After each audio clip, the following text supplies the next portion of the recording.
ꯑꯃꯅ ꯍꯦꯟꯗꯦ ꯑꯃꯅ ꯇꯥꯗꯦ ꯑꯗꯨꯗ ꯁꯨꯝ ꯏꯃꯨꯡꯗ ꯇꯧꯕꯅꯤ ꯀꯩꯁꯨꯝ ꯀꯥꯏꯗꯕ꯭ꯔꯥꯅ ꯈꯜꯂꯦꯕꯀꯣ ꯑꯗ ꯂꯥꯟꯅ ꯑꯗꯨꯝ ꯈꯟꯕ ꯃꯤꯁꯨ ꯌꯥꯎꯕ ꯃꯥꯜꯂꯦ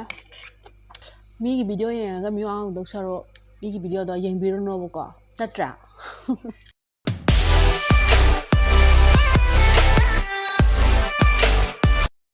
Hi everyone ꯑꯩꯒꯤ ꯚꯤꯗꯤꯑꯣꯁꯤꯕꯨ ꯌꯦꯡꯕꯤꯔꯤꯕ ꯈꯨꯗꯤꯡꯃꯛꯄꯨ ꯊꯥꯒꯠꯄ ꯐꯣꯡꯗꯣꯛꯆꯔꯤ ꯑꯗꯨꯒ ꯁꯕꯁꯀ꯭ꯔꯥꯏꯕ ꯇꯧꯗꯕ ꯌꯥꯎ ꯇꯥꯔꯒꯗꯤ ꯁꯕꯁꯀ꯭ꯔꯥꯏꯕ ꯇꯧꯁꯟꯕꯤꯔꯝꯃꯣ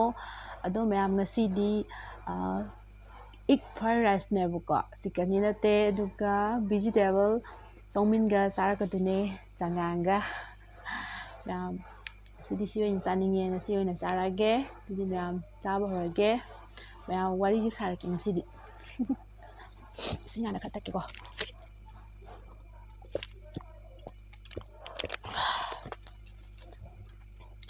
ꯑꯩꯅ ꯌꯨꯝꯗ ꯁꯦꯝꯖꯕꯅꯦꯕꯀꯣ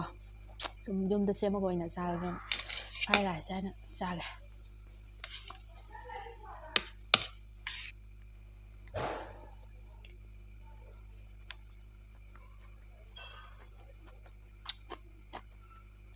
ꯍꯥꯎꯋꯦ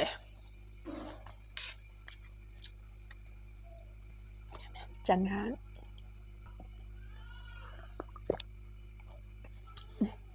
ꯆꯉꯥꯡꯁꯤꯁꯨ ꯍꯥꯎꯋꯦ ꯁꯤꯡ ꯃꯅꯝꯒ ꯋꯪ ꯅꯝꯃꯒꯀꯣ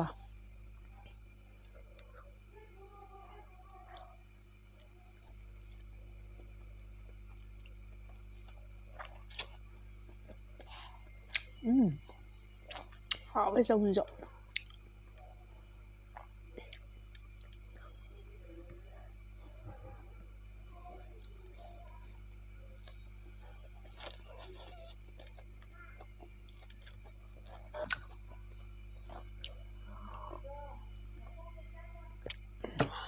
하왜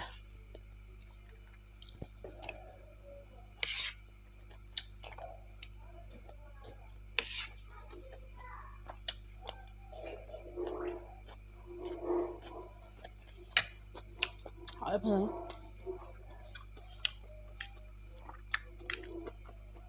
엄마는 힘들 엄마는 따뜻해 하왜 별로나 하왜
그러면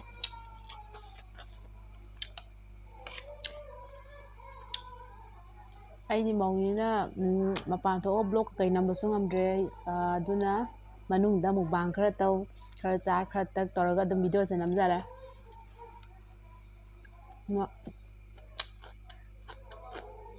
ꯁꯨꯝ ꯏꯃꯨꯡꯗ ꯇꯧꯕꯅꯤ ꯀꯩꯁꯨꯝ ꯀꯥꯏꯗꯕ꯭ꯔꯥꯅ ꯈꯜꯂꯦꯕꯀꯣ ꯑꯗ ꯂꯥꯟꯅ ꯑꯗꯨꯝ ꯈꯟꯕ ꯃꯤꯁꯨ ꯌꯥꯎꯕ ꯃꯥꯜꯂꯦ ꯑꯗꯣ ꯀꯩꯁꯨꯝ ꯀꯥꯏꯗꯦ ꯌꯦꯡꯅꯤꯡꯗ꯭ꯔꯗꯤ ꯑꯗꯨꯝ ꯌꯦꯡꯕꯤꯒꯅꯣꯕꯀꯣ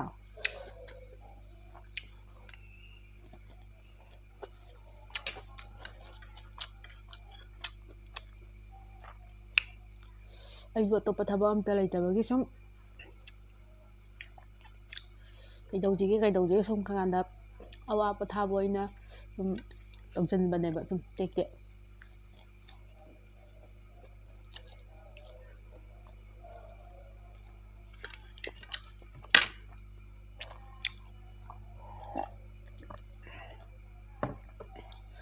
ꯃꯤꯒꯤ ꯚꯤꯗꯤꯑꯣ ꯌꯦꯡꯉꯒ ꯃꯤ ꯋꯥꯡꯗꯧ ꯁꯔꯨꯛ ꯃꯤꯒꯤ ꯚꯤꯗꯤꯑꯣꯗꯣ ꯌꯦꯡꯕꯤꯔꯨꯅꯣꯕꯀꯣ ꯅꯠꯇ꯭ꯔꯥ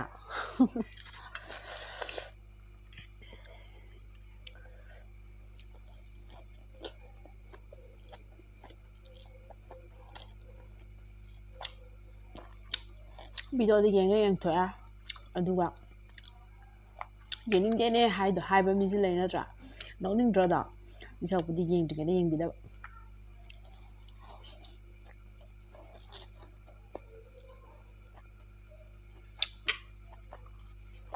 ꯍꯥꯎꯋꯦ ꯈꯨꯍꯥꯎꯗꯤ ꯂꯩꯇ꯭ꯔꯦ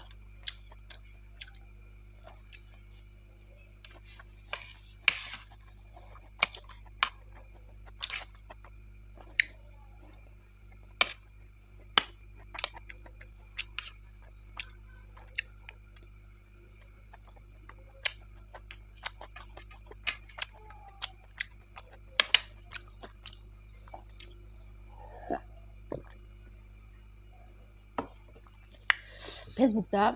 ꯁꯨꯝ ꯃꯤꯝꯁꯀꯨꯝꯕ ꯁꯦꯝꯕꯀꯥꯟꯗ ꯁꯨꯝ ꯍꯥꯏꯕꯀꯣ ꯅꯨꯄꯤꯅ ꯈ꯭ꯋꯥꯏ ꯄꯥꯝꯕꯁꯦ ꯀꯩꯅꯣ ꯀꯥꯏꯅ ꯃꯣꯏ ꯃꯁꯦꯟ ꯁꯨꯝ ꯏꯔꯒ ꯃꯤꯝꯁ ꯁꯦꯝꯃꯒ ꯊꯥꯒꯠꯂꯛꯄꯗꯨꯅꯤꯀꯣ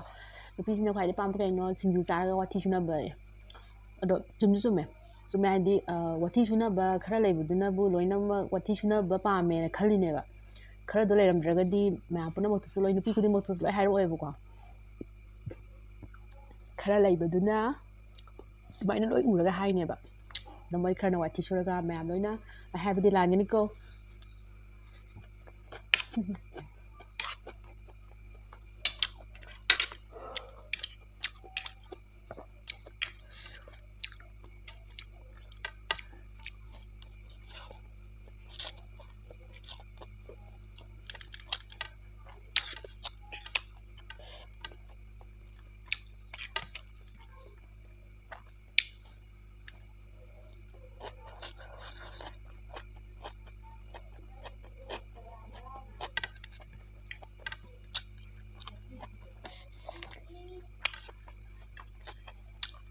ꯆꯧ ꯈꯨꯆꯥꯁꯦ ꯁꯨꯛ ꯌꯥꯝꯅ ꯅꯝꯁꯤꯟꯗꯅ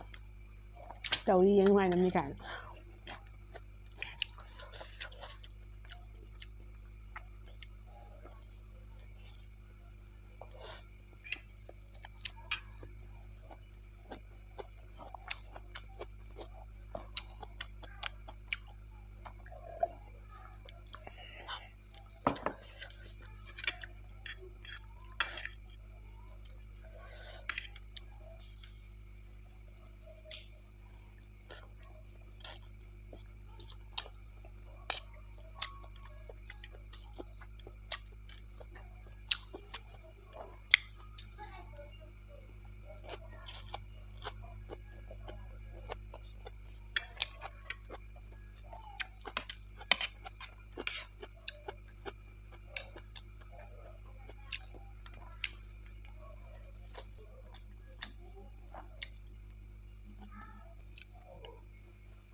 ꯃꯨꯛꯕꯥꯡ ꯑꯦꯔꯦꯟꯖꯇꯤ ꯂꯩꯇꯦꯕ ꯆꯧꯁꯦ ꯑꯩꯈꯣꯏꯗꯥꯅ ꯁꯨꯝ ꯑꯩ ꯆꯥꯅꯕꯅꯦ ꯂꯩꯔꯛꯄ ꯑꯗ ꯑꯩꯅ ꯐꯔꯦꯗ ꯁꯤꯗꯤ ꯚꯤꯗꯤꯑꯣ ꯑꯃꯗꯨꯝ ꯅꯝꯊꯣꯛꯎꯒꯦꯅ ꯍꯧꯔꯛꯏꯅꯦ ꯑꯗꯒꯤ ꯆꯥꯛꯁꯤ ꯌꯦꯔꯨꯝ ꯈꯔ ꯇꯧꯔꯒ ꯐ꯭ꯔꯥꯏ ꯔꯥꯏꯁ ꯑꯃ ꯁꯦꯝꯃꯒꯦꯅ ꯑꯗꯨꯒ ꯉꯁꯤꯗꯤ ꯚꯤꯗꯤꯑꯣ ꯃꯆꯥ ꯑꯃ ꯂꯧꯍꯧꯒꯦꯅ ꯇꯧꯔꯛꯏꯅꯦ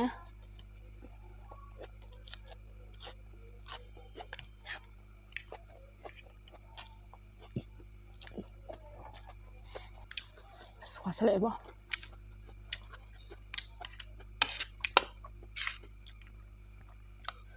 ꯍꯥꯎꯅ ꯍꯥꯎꯔꯤꯕ ꯄꯨꯛꯅ ꯊꯟꯖꯜꯂꯛꯑꯦ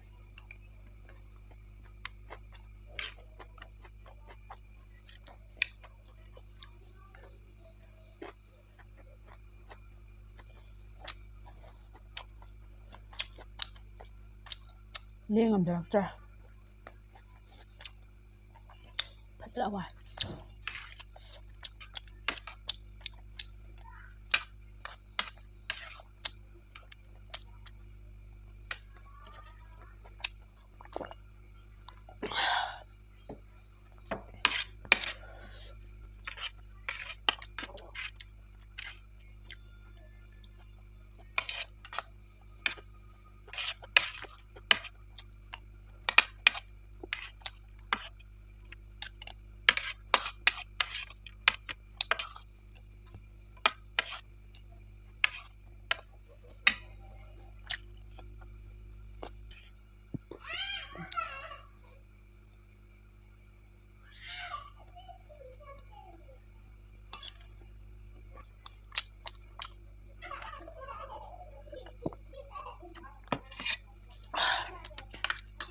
ꯃꯌꯥꯝ ꯆꯧ ꯈꯤꯇꯪ ꯂꯦꯝꯃꯦ ꯆꯥꯕ ꯉꯝꯗ꯭ꯔꯦ ꯑꯗꯣ ꯚꯤꯗꯤꯑꯣꯁꯤ ꯃꯇꯥꯡꯁꯤꯗ ꯂꯣꯏꯁꯤꯟꯖꯔꯒꯦ ꯃꯌꯥꯝ ꯅꯨꯡꯁꯤꯕꯤꯕ ꯃꯌꯥꯝꯅ ꯁꯞꯄꯣꯔꯠ ꯇꯧꯕꯤꯔꯛꯑꯣ ꯑꯗꯣ ꯃꯌꯥꯝ ꯃꯇꯥꯡꯁꯤꯗ ꯂꯣꯏꯁꯤꯟꯖꯔꯒꯦ ꯃꯌꯥꯝ ꯕꯥꯏ ꯕꯥꯏ